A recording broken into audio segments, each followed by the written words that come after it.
I want to welcome all of you and thank you for joining us for Housing, the Only Thing to Really End Homelessness, this very special MHSA meeting. And it's very special because we're going to have a discussion with our guest, Dr. Tsemberis. Before we start, though, we have a few logistics. We're grateful to be joined by hundreds of webinar participants today. And given the size of the webinar, all attendees will be muted throughout. And we encourage you to submit questions through the Q&A function that's available at the bottom of your Zoom window. And first, we're going to invite Dr. Tsemberis to share some of his remarks. And then my colleague, Joyce Tavon, and I will follow up with some questions of our own. We've reserved time for participant questions during the last portion of the webinar.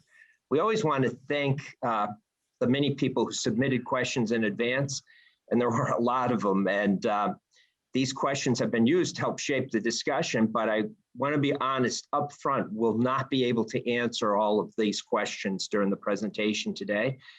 Dr. Tsemberis has graciously, however, agreed to share his email, which we will send to you afterwards, and he's happy to try to answer any of those questions that you have, given the quality of some of them in particular.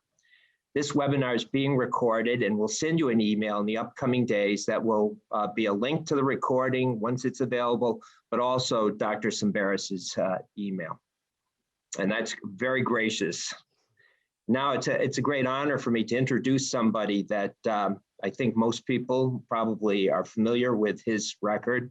He's actually the person who really originated the concept of housing first, and based on the premise that housing is a human right.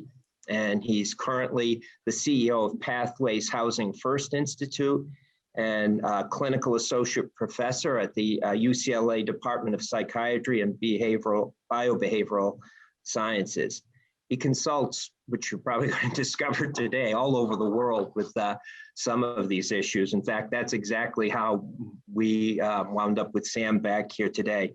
But I'm going to put aside all that and just on a very personal note, share something, because I've been thinking, I'm so grateful that Sam could be here today, but I was thinking back all the way to like the late 90s when Philip Mangano and Mary Ellen Holmes were introducing the concept of housing the homeless here in Massachusetts and the concept of housing first. Sam was here. They brought him in along with another person. I hope he's watching today, another good friend, Richard Sciola, at his day with the Massachusetts Behavioral Health Partnership and Maricopa County, all of it that first, triggered, I know, at least my own imagination in terms of the possibilities of housing for homeless persons. And I'll have to say, ever since that time, Sam has always been accessible to us. With any question, he's always available. And so it's with a great sense of honor, but also a sense of gratitude for everything he's meant to us and to so many people in this field. So with that, it's just a great honor to introduce Dr. Sam Tsemberis. Sam? Well, thank you. Thank you so much. Thanks for that introduction. And it's great to be with you and Joyce and everybody on the call. Looking forward to the conversation. My initial remarks are maybe a little sort of stepping back and looking at, we've been doing this work for some 30 years, and we've just gone through another federal administration, and we're in a way in a new place. But it also comes at a time where we are in this pandemic, and the pandemic has changed the nature of the conversation around homelessness and how we understand it, and especially from this housing first perspective. So I'm going to say a few things just in terms of lessons learned about housing first in general, what the pandemic has taught us and what we've learned from other places that have really taken housing first to scale, which is really the issue here. I guess I start with the premise that really we have been working on homelessness in the United States for over 30 years. And apart from the Veterans Initiative, the HUD-VASH initiative, which also includes the SSVF, which has shown some really significant reduction in numbers of veterans who are homeless, we have not really reduced homelessness in this country. 30 years of effort, and we are still at the numbers that we've always had. In fact, the numbers are going up. In spite of the fact that there are many people on this call, the majority of people on this call that have worked hard, long, dedicated their time, and have actually housed thousands of people who were homeless at one time. So there's a kind of a, what's wrong with this picture? We're housing homeless people and our numbers keep increasing. And I think that's what I'm trying to address in my preliminary remarks here. The I guess the contribution of a housing first approach was really to demonstrate something different about the way we had been going about addressing homelessness, especially for people who had mental health and addiction and health problems. We were able to demonstrate that giving this group of people not housing, but agency, a voice of their own in their treatment plan, a voice to co-participate in the planning, had much better outcomes than requiring them to be clean, sober, and stable in order to get housing. Sort of the unfairness of that expectation, I think, is evident when we think about the fact that nobody else except people who are homeless have to be sane and sober in order to get housing. None of us do, and it's a prejudicial approach to those who are least fortunate. But if we can demonstrate that people, even those people who are going in and out of emergency rooms and in and out of jail and in and out of detoxes and certainly shelter after shelter can be housed, then certainly everybody else who is less disabled can be housed. And then it also raises the question of, well, why do we need this entire industry of preparation to be housed?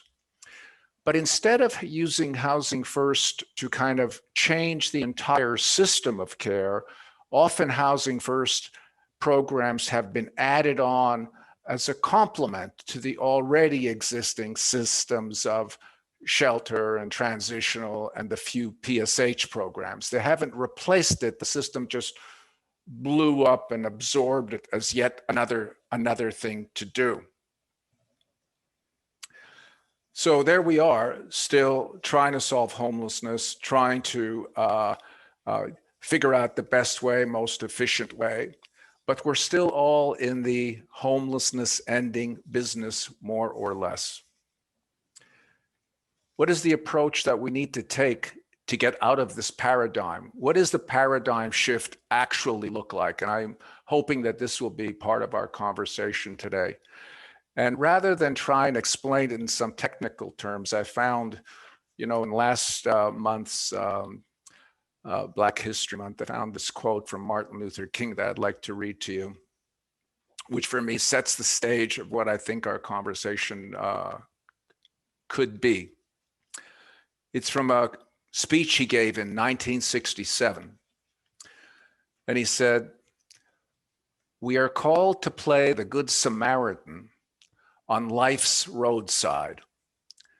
But that will be only an initial act. One day, we must come to see that the whole Jericho road must be transformed so that men and women will not be constantly beaten and robbed as they make their journey on life's highway. True compassion is more than flinging a coin to a beggar. It comes to see that an edifice which produces beggars needs restructuring. This is 1967, and he's talking about the kinds of structural income disparities and racial disparities that are so current even today. And fundamentally, I think that's what we need to do. We need to rethink the solution to homelessness, not as this type of shelter or another PSH program, but let's think about what we've been doing for 30 years and figure out, is there a different approach that we're taking? COVID gave us a glimpse of that, not so much on the housing side, but on the scale of the response that's needed to address homelessness.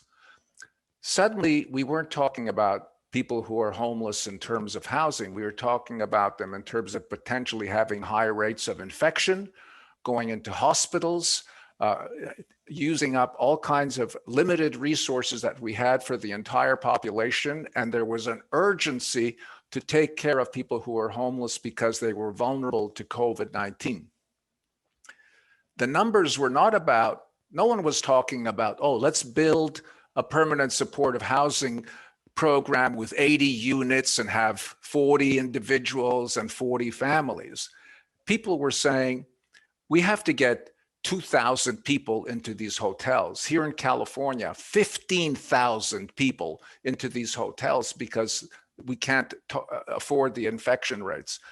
These are the numbers that end homelessness. We weren't talking about homelessness per se. We were talking about the virus, but that is the number of the scale that our conversations need to be about. FEMA, emergency housing, billions invested, and it can be done. Why haven't we had those conversations before the virus? It shows us that under the right definition, public health emergency, the right administration, consensus about urgency, things can move at a whole other level. One other thing I want to say about this, which is this is not theoretical, and the reason I'm even talking about changing the approach from a paradigm shift is that there are countries today that have taken this housing first approach seriously. I'm talking about Finland, I'm talking about Norway, I'm talking about the Netherlands. Granted, there are huge differences in the social contract, housing as a basic human right, healthcare as a right, education, and so on. So it's a values-based approach above all, and we need to be on the same page value-wise, which is a huge challenge for us in the United States. We can't even agree to wear masks during the pandemic. That's why our rates are so low. And that's why we don't solve homelessness, because we still debate whether we need shelters or permanent housing or harm reduction or not. We don't have that. But if we could achieve a consensus, and if we could achieve a scientific-based belief that people can go into housing and with the right support services can succeed, what happened in Finland, for example, is an incredible example of ending homelessness. It's only a country of 6.5 million people, not much bigger than most moderate cities and smaller than some of our bigger cities. In 2008, they took on a 10-year plan to end homelessness. They were very popular. You remember the 10-year plans. They were, pushed a lot by the National Alliance to End Homelessness. Anyway, they took this on and they started to question whether they needed shelters and transitional housing if you can put people right into housing. They began converting their shelters into housing studios. They didn't have the NIMBY problem. The land was already there. It gave them a quick start to the development of housing. Over the course of 10 years, they were able to purchase, acquire, rehabilitate more than 12,000 units of housing.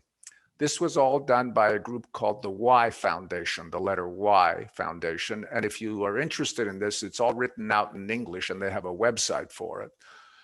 Why did they have 12,000 units when they only had 2,000 or 3,000 homeless people to begin with? Because the rest of the units were rented out as a big real estate portfolio and what we call mixed income housing. Many of the tenants pay the full rent And those people that need subsidies are, scattered throughout those other units. But in its entirety, because it's not a for-profit investment, that 12,000 unit real estate portfolio is financially self-sustaining. And some of the people who are homeless require case management and other supports, which they have in that kind of community-based approach that Housing First does it.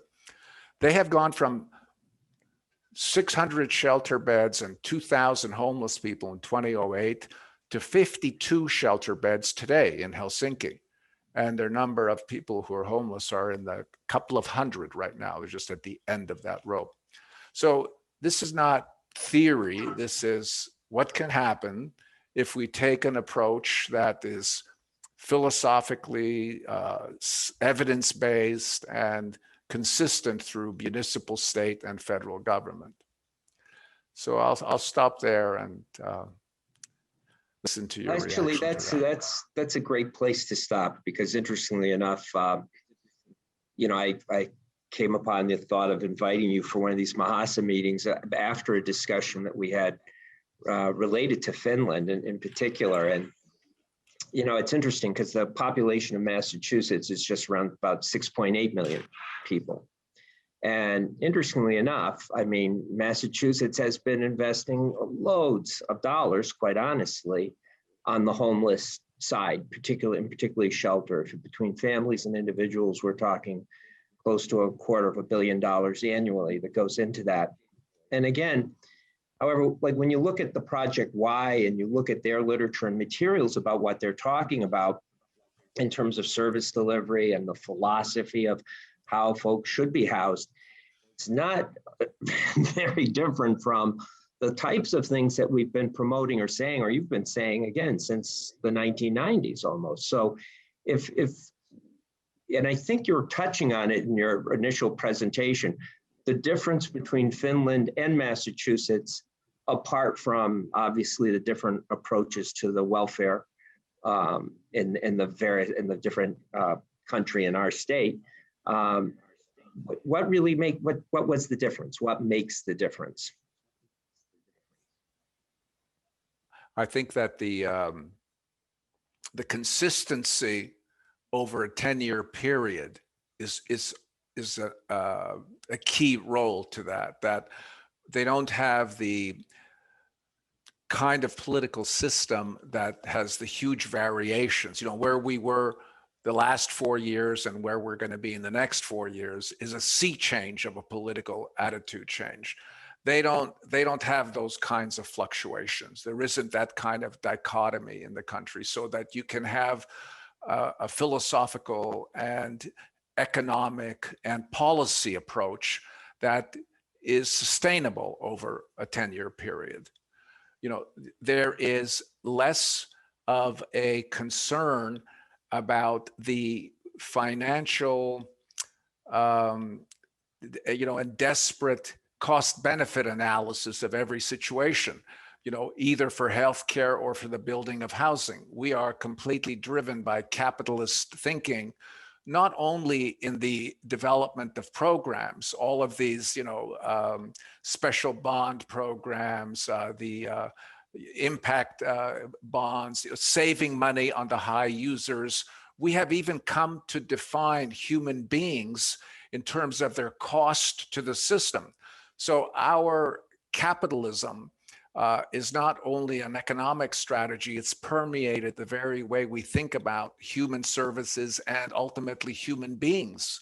And so we tend to prioritize the expensive people, so that those kinds of things get in our way in terms of thinking about solving homelessness as an issue of lack of housing.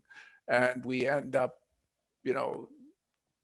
kind of taking fraction here and a fraction there rather than a more holistic approach. Those are some of the things I think that get in our way. At some point, they had a significant shelter population, and they had to make a choice that they moved in a different direction, didn't they, at some point, in terms of trying to bring some level of scale to the issue? I think I don't know that they used um, something so different than we did. I think what they opened up was it wasn't just the people with long-term homelessness or acute addiction that qualified for housing. The assumption was that anyone who doesn't have housing, they took it on as an economic disparity issue and subsidized their rent. You know, what they did in addition to ending homelessness was once they had the profile of the 2,000 people that they had housed, they knew what groups they came from. People with mental illness, people that were older and living on a pension that required more than 60 or 70% of their pension towards the rent, single parents who had 2 or 3 kids and couldn't afford it. And what they did was they began to, in a preventive way, start sending rent supplements to that group of people that met the criteria so they wouldn't fall into homelessness. See, that's a population-based approach that not only ended the homelessness for people that were actually had already fallen out, but looked to stop the flow in. I think that's where the Jericho Road analogy for me comes to life. It's like, because if you're just doing the one, you'll be in business, as we are in this country. We are in business forever solving homelessness, even though we actually house people. There's always more people falling out. I was thinking about your comment about homeless veterans in this country, and then thinking the connection between Finland's response and our response to homeless veterans. And the two things that seem consistent there are commitment of resources and a political will. And I guess the third maybe is some consistency. You know, the distinction in our approach with homeless veterans is we kind of did this same consistent thing across the country, right? We married VA resources with HUD long-term, deeply affordable subsidies. And then we did this kind of targeting city by city and have some prevention resources as well. So by no means as expansive as Finland, but maybe the closest that we've been getting. And lo and behold, that's the one population where we've made serious inroads around our Absolutely. reducing of homelessness. I do not think, and this is what why I bring up Finland. There's nothing that is happening in Finland that we don't know how to do. It's not a knowledge transfer or a technology transfer. But the one thing that I would add to your list, Joyce, is that there's a moral value dimension to why the Congress in this country, deeply divided on all issues, agrees on veterans being worthy of being housed, because there is no consensus that people who are homeless in general are worthy or deserving. There's a moral judgment, prejudice against people who are poor by half the country. And so the veterans brought that consensus and eliminated that value piece that allowed a consensus among a very deeply divided, house to bring the resources over a 10-year period of time. So we can do it if we agree that these people deserve it. Right. Because we certainly know how to do it. Right. So there was political will there. And there is, by the way, a subgroup of veterans that were not willing, to commit those resources to. Those who are dishonorably discharged. Right. Yeah. Right. Exactly. It's the deserving. It's the deserving and the undeserving. If you didn't have an honorable discharge or a general discharge, you don't deserve the help. It's all about the values. I think the values piece is huge, and we think it's policy, but I think it's values driving policy, driving technology. Yeah, I have to share a phrase you mentioned when we were chatting in preparation. You talked about how in this country you have to be either good enough, sick enough, or costly enough to deserve, kind of permanent supportive housing. Right. Well, those are our federal criteria, right? I mean, HUD cares desperately about ending chronic, and they go through all of this painstaking definition about who is chronic. You know, the healthcare systems, managed care systems, and other healthcare systems want to reduce cost. Criminal justice wants to reduce cost. You know, I think there's also this fact that the way that we have set up the very definition of homelessness reminds me of, you look at the history of the definition for the diagnostic criteria of schizophrenia over the years, like in the 1800s, 1900s, early definitions, people that heard voices, people that had tics, people that had explosive anger, you know, people that couldn't be managed at home were brought to mental institutions, and the vast majority of them were diagnosed as being schizophrenic, you know, just multiple selves almost. And as psychiatry got more sophisticated, well, it turned out the people with the tics had Tourette's syndrome. We figured that out in the 1920s. And then in the 1930s, it was like people had bipolar disorder. It wasn't schizophrenia. And the treatments, you know, were subtly different. I think homelessness, calling people experiencing homelessness homeless, creates a classification system like schizophrenia. It's like a throwaway kind of category where, in fact, the people who are homeless are actually people that belong to the mental health system, but the mental health system has failed them. And because the clinics have failed them or the treatments have failed them, and they have also lost their housing, they're no longer the responsibility of the mental health system. Mental health system is nowhere near investing as much in housing for the mentally ill as it should be. And the same goes for the criminal justice system. You know, people get released from jail. Oh, but now they're homeless. They're not like a failed, you know, served time and released to nowhere problem. So that these larger systems that are contributing to homelessness are actually getting off scot-free, because we have defined this other category called homelessness that is now the responsibility, you know, for this group of people. And the homeless service system is woefully underfunded to actually take care of all of the complex problems that people are coming in with. You know, you're destroying all my questions here, Sam, as we move forward with this. But, you know, I was going to share with you, thanks to you know, UMass Medical School and the Blue Cross Blue Shield Foundation here in Massachusetts, we were able finally to take a close look at some of the Medicaid claims data for the people that we've housed over the last 8-9 years, not us, but all the programs that we work with. And it was interesting because those who had actually diagnoses of mental illness were over 93% of the people who were housed. And what was interesting is half of that was either, you know, bipolar or schizophrenia that was, you know, tied in with some of these claims. This wasn't us labeling them at the door.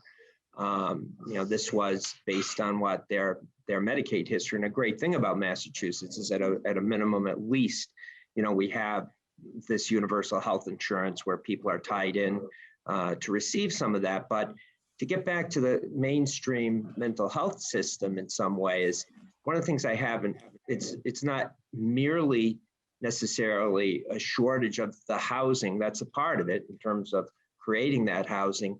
But it doesn't seem to me, and I don't know what your experience has been in other places, but it seems as though even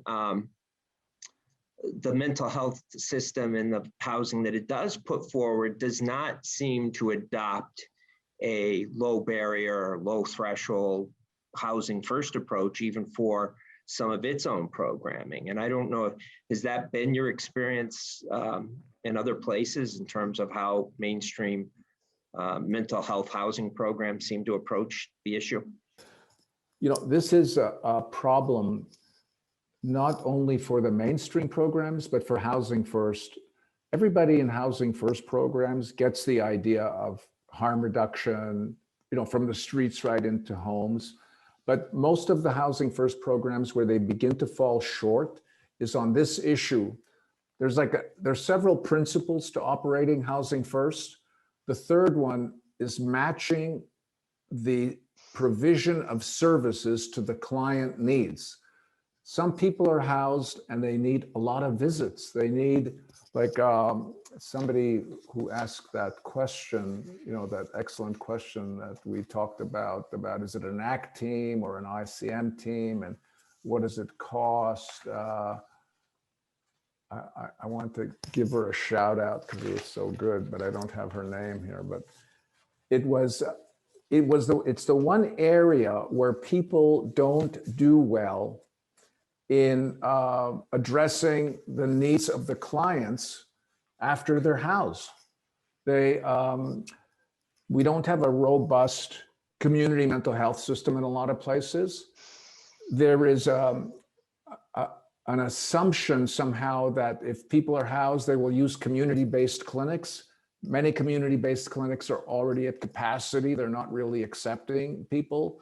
The people who are housed often do not believe that they need treatment or want it. And so you need to do this kind of assertive outreach, engagement, which is not billable, and so you have, like, again, the financially motivated treatment system getting in your own way, because you have to have, a nurse practitioner or a psychiatrist visit someone to see how they're doing and whether they need to be hospitalized or can they be persuaded to take medication. It's not going to happen on the first visit. The person has to feel trusting or in some way engaged with the provider.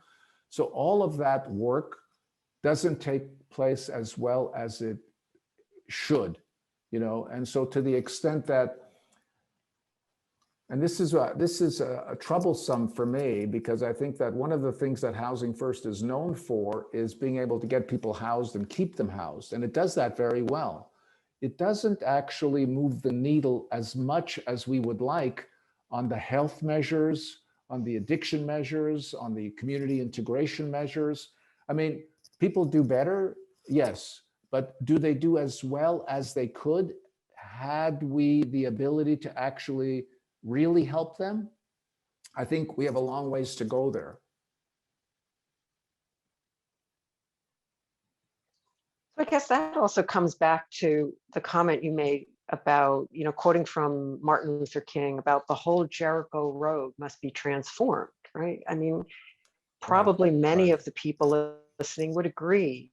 I guess the question for us as practitioners is, we want to keep that bigger picture and strive towards it, but what do we do right now? That's right. Are there some opportunities? You talk about how COVID has raised up how homelessness is such a public health crisis. Is there some opportunity as we move forward that maybe wasn't there before? Well, what gives me a sense of hope and optimism? There are communities right now. I'm thinking of Bergen County in New Jersey. I'm sure there are many more. I don't know all of them, but these are the ones I know. Milwaukee County in Wisconsin. It's like at the community level, you can have an approach that's a housing first led approach, where over and over again, year after year, you're incrementally moving money away from these acute care and transitional services into more and more investment in permanent housing.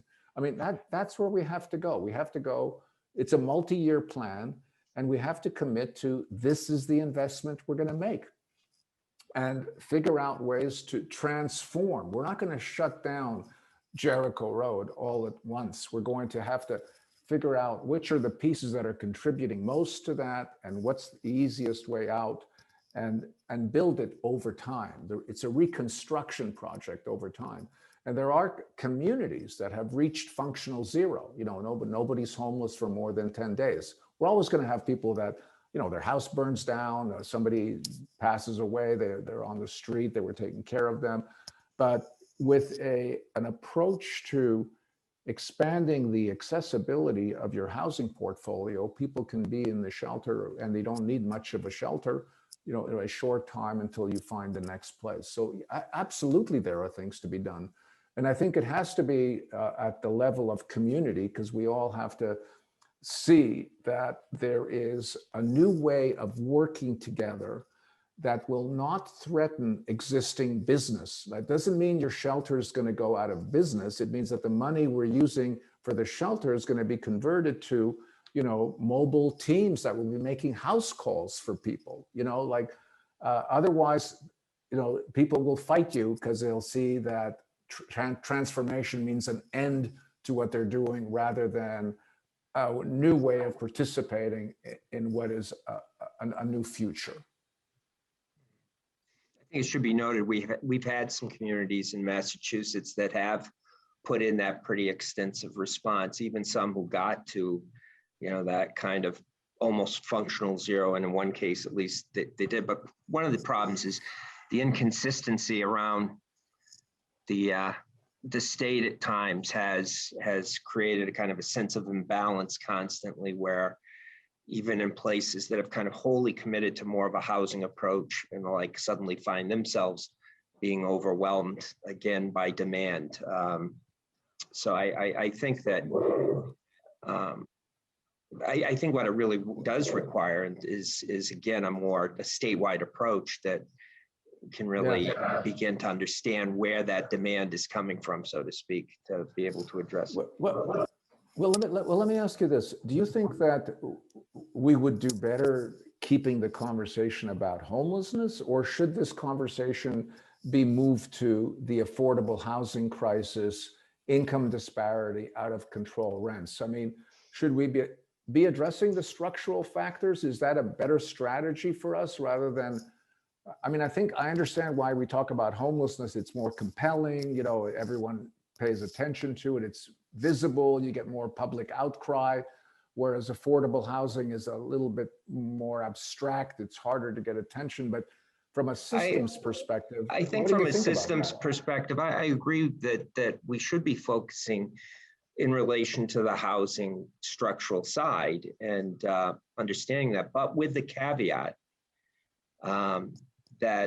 that same housing somehow has to be tied into a delivery of care system that oftentimes is not included in that discussion as it relates to housing. And the people who, again, actually are probably the most disabled and in greatest need, oftentimes get left out of that discussion in terms of being identified as that group that really needs that housing. And of course, that just doesn't happen. You know, that's not just a statewide issue. That's really oftentimes here in Massachusetts, it can be a local issue. It's, you know, in fact, the governor just signed in a bill today around, you know, trying to alter the power local zoning boards and city councils have in relation to certain zoning changes and things like this to try to address some of those issues. But I think we have to look at a system, our mental health and our behavioral health systems generally, in terms of trying to have them think outside of this as solely a clinical issue and see it also as a housing and poverty issue. Well, you know, the other thing we didn't say about the HUD-VASH issue, which is it was HUD and VA. There was no bifurcation, you know, and unless you have the federal agencies collaborating, you know, you're not going to get to where you need to get to in terms of housing this vulnerable population and keeping them housed. So it's not enough to advocate for housing, you know, and affordable housing only. This piece that you're talking about has to be part of it. Here in California, they have this thing called the millionaire's tax, which you know, it's like Robin Hood. It's the best thing because it's like people making over $1 million, they pay another 1%, and it goes to people who are poor and often mentally ill or homeless. It's like the most flexible funding stream that the state has. And I would urge you to start one in Massachusetts and in every other state, to tell you the truth. What they've done with the money is that they've created what they call these FSP teams, full service partnership teams, interdisciplinary, with the attitude of like, we're going to do whatever it takes. But there's no housing money. So now you visit all of these FSP teams, and they have engaged a lot of the people on the streets in Los Angeles are known to FSP.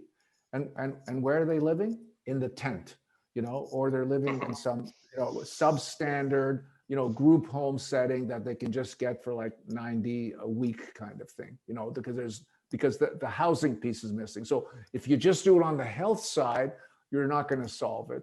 And if you just do it on the housing side, people are probably going to fall out without, and HUD-VASH worked because for every voucher, there's a VA social worker married to that voucher. Mm. You need that. You need that No, integration. I agree. And even the Finns, when they do their intake for the housing, if the person on the intake requires services, they will not accept them unless there's a nonprofit or health agency committed to making the home visits. Mm-hmm. So I am going to invite our colleague, Caitlin Golden, to join us now because she has been monitoring the Q&A box. And we'll have more questions for us. Thank you. We have a lot of questions. We won't be able to get to them all, but given our conversation about the mental health system, one question that was raised, can you speak to barriers to housing for people of color being even larger in terms of mental health, as people who are white are more apt to be diagnosed with a mental health disorder, where due to systemic racism, people of color may be seen as bad or irresponsible?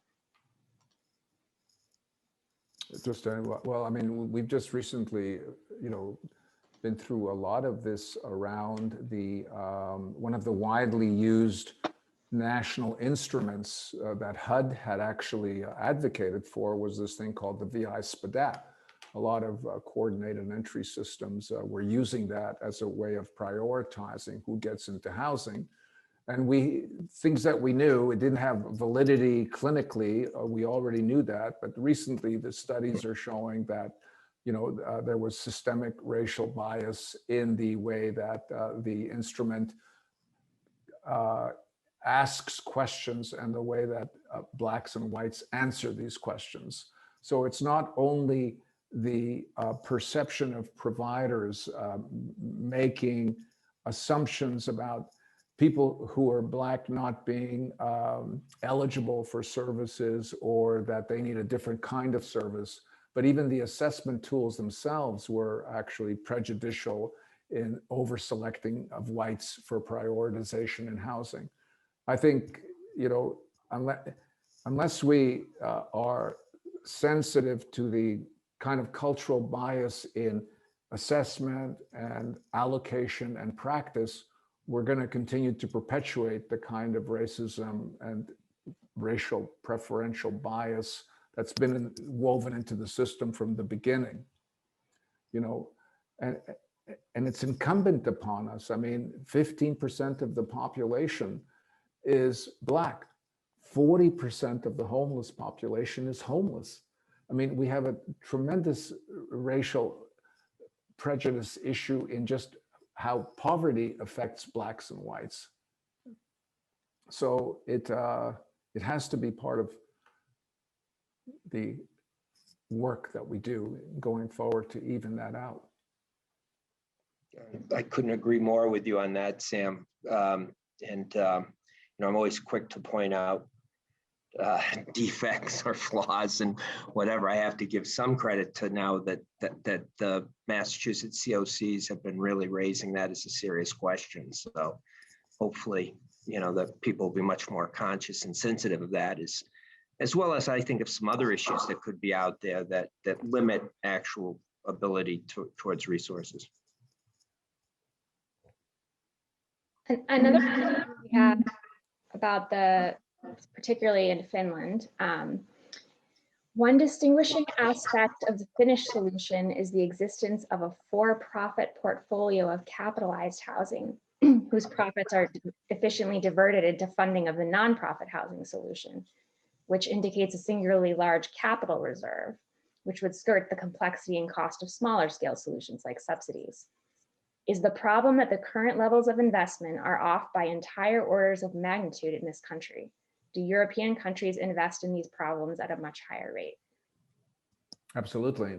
European countries invest in social housing, a lot, we have stopped. Why are we even having this conversation? Because we stopped investing in public housing since Reagan, and not only have we never gone back to investing in public housing, but then Clinton came along and did away with welfare. We're going in the other direction of benefits, whereas the European countries tend to be, much more, lots of social housing investment, healthcare investment and so on. So they have a more robust safety net to begin with. So per capita, they start out with fewer people who are homeless to begin with, and then more robust systems ending it. It's true that the Finns had a tremendous endowment that was not only funded by business. The Y Foundation endowment included philanthropy, faith community, business community, and government. And so they did start out with a tremendous amount of money to start all of this acquisition. But once that endowment was in place, it wasn't like it needed to be continually refueled, because the way that they set up the portfolio, which was a nonprofit environment, and any profits were reinvested into the upkeep and maintenance of the real estate portfolio, it allowed it to be self-sustaining economically. But it did require a multiple source infusion of considerable money. Thank you. One question that we received a few times was a question about the difference in effectiveness of shallow rental subsidies versus a standard 30% of income for rent contributions. Granting that there's an argument that sometimes the shallow subsidies, you may be able to increase the number of units funded. Are you aware of any research findings about housing stability or other outcomes of these two funding strategies? Does shallow rent subsidy also cover things like rapid rehousing? I think that's similar to that. Yeah, that type of approach. Yeah. So the research on rapid rehousing is not as strong as the housing first. It hovers somewhere around 50% as opposed to 80 or 90% for housing first. And one of the reasons is that the assessment of who needs rapid rehousing versus who needs housing first is very, very difficult to make. And people may appear initially to only need a subsidy for a short period of time. But in fact, then the 6 months or 12 months or 24 months is up, and they're going to be homeless again because they're not out of poverty. Now, this thing is actually a profound, this is something we've learned with Housing First. People come in and they have really severe clinical problems, severe addiction, severe mental illness. Over time, with the right supports, people get better, they get healthier. Their symptoms abate, their addiction's under control, their health improves.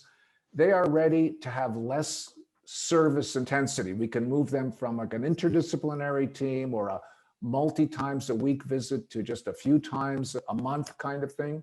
They graduate from services. They get better from their mental illness and addiction quicker than they graduate from poverty. They still need the Section 8 voucher because they're not working and making enough money to actually be able to afford the rent on their own for those apartments.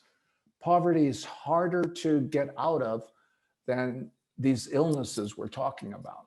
That was a finding, and that's something to be mindful of in terms of, how do you design these programs? You can't have someone graduating out of your case management team and then getting kicked out of the house.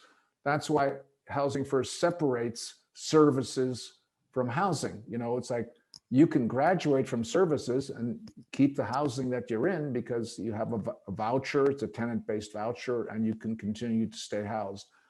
It's one of the issues with the permanent supportive housing. There's lots of people now, we have what we call the move on problem, right? Lots of people move into these supported housing programs and they're doing better, but they have staff on site to provide case management, but they don't need the services because they're doing better, but there's nowhere to move on to. It's a project-based voucher. They can't afford to leave their place. So they're taking up, something that could be probably better used for someone else if we had another portable rent subsidy that they could move on to.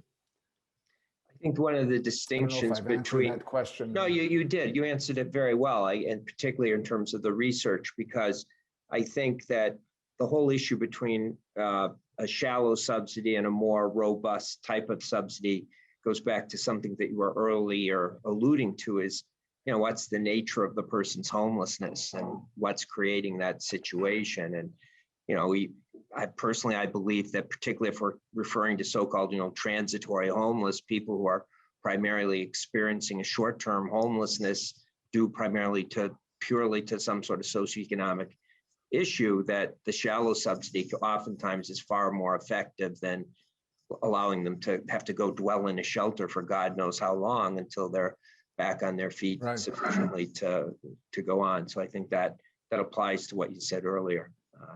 Some of the shelter diversion programs are good that way too. A few $100s upfront cash to resolve some immediate short-term problem so the person doesn't fall into homelessness is another excellent way to do it.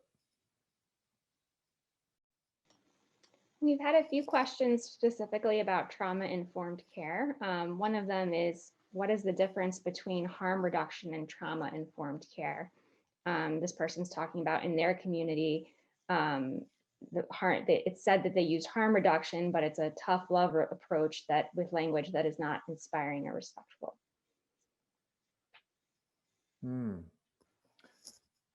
Well, I guess, it kind of depends on how you think of these issues. I think that people who present with addiction often are struggling with the day-to-day, how do they get the next fix? There's an agitation, there's a whole lot of life energy committed to the use and getting and using and getting money to use and that whole chaotic scramble. And in that way, harm reduction is like, how do you minimize the risks and the damage that is being done just to help the person calm down? Ultimately, I think real drug treatment is about figuring out what was the trauma that was so painful that the person started to use to stop feeling to begin with. That's where the real healing would begin. And that takes a while to get to that. I think of trauma-informed care and harm reduction as just the same part of different stages of the work that you're doing with someone when you're addressing these issues. I think we have a long history, especially in addiction, of believing that people use like it's a party for them, like somehow the addiction is voluntary, and there's really very little appreciation of how out of control it is in terms of the person's own drives and needs. I mean, people are suffering. And so this idea of tough love, I think, has grown out of, a particular practice. And, the thing about it is that there's no one treatment for all, okay? So I'm really talking about the people we tend to see are people where the tough love approach has not worked. I mean, one of the reasons that Housing First programs are everywhere is that all of these other more traditional programs work well with some people, but the group that it doesn't work for, this provides another approach. And I think trauma-informed care, not only as a clinical practice, but as an approach to how to interact with people, like being trauma competent, it is really about kindness and compassion. It's really approaching the person so that you're not trying to make them do something different than, or how you want them to be different than how they are. There's a lot of burnout in this work around homelessness and addiction and problematic behavior. And I think a lot of it has to do with not really fully understanding what a person-centered or client-centered approach is about. It's when you go and start working with a person and have this idea that you want them to do something else, and a great deal of frustration ends up resulting from that kind of a clash. Whereas you get much better outcomes and a much better kind of relationship and much better healing if you accept a person's point of view and try and move it along one step at a time, and accept it out of a kind of a loving kindness. Someone who has had trauma, the last thing they need is toughness or harshness. They need soothing and care. And I think that, and I don't mean just from the caseworker, I mean from when you walk into the office, the receptionist, the people who do maintenance. I mean, the whole culture of trauma-informed care is an environment, it's a culture. One of the best programs I went to recently was run by the Coalition for the Homeless in Denver, John Parvensky's program. And he did a lot of work with healthcare for the homeless. They just built a new clinic. I don't know if you've been there or if any of the people on the call have been there. It's like, is this like, you know, what is it, Burberry Street in Boston? What's the fanciest clinic streets? Like Fifth Avenue in Manhattan, you know, it's like, you know, Beverly Hills. It's like beautiful. This beautiful clinic, glass and like soft wood and brown leather, lots of space. And you just walk into this clinic. And this is a clinic for the homeless, healthcare for the homeless. They have dental, ophthalmology, receptionist, very soft-spoken, welcome, who are you here to see? And you feel calm just walking into this place. And I'm like, John, like, what is this place? This is amazing. He says, yeah, we had like a group come in that had like trauma-informed architecture to help us set it up. The last thing people need is like crowded waiting rooms in those plastic chairs sitting next to each other. It's like, it was beautiful. And does it really cost any more? You know, is it like about money? No, it's about thoughtfulness. It's about taking into account who are the people that we're serving and making the environment, you know, whether it's the physical environment or the psychological welcoming environment, kindness environment, it doesn't cost any more. It's really an approach. It's essential to healing. I'll tell you something, you couldn't end at a better spot for us, Sam. And I was, as you were telling the story with John Parvinsky, I recalled something. I don't know whether it was your first gathering of Housing First, was that in New Orleans or was that the second one? It was. The first. No, that was the first one. That was the first. And I'll never forget it as long as I live, because on the stage was Bill Hobson, John Parvinsky, and yourself. And Bill had kind of lured you into a very animated debate versus the congregate site versus scattered site approaches. And this was going back and forth.